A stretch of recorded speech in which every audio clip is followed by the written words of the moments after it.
Gaano kahalaga na matutunan natin ang kasaysayan ng panitikan panahon ng mga Kastila? So,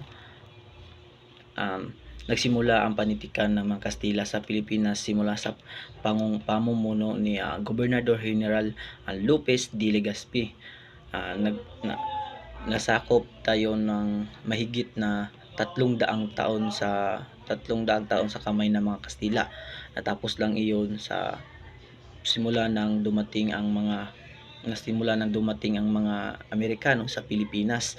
um, at at at ano mm, at kung ang mga Amerikano ay ang pinayabong nila or ang pinaano nila sa Pilipinas is ang edukasyon, ang mga Kastila naman ay ang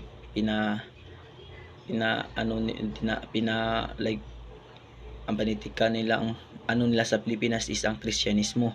So na so sila din ang sinauna na gumawa ng piyesta or selebrasyon ng mga Santo Papa, at sila din ang mga nagsimula ng libangan or katulad ng sabong at karera ng kabayo. So sa pamumuno sa panukala ni Gobernador Narciso Claveria, nagkaroon ng mga apelyido ang mga Pilipino. So sa panahon yun sa panahon ng mga Kastila, doon na panahon yun doon nag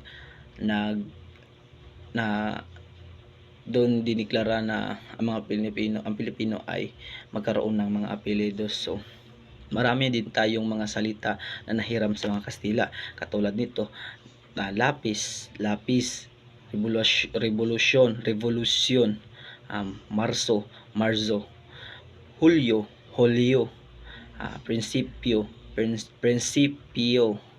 at yun lang po. Salamat.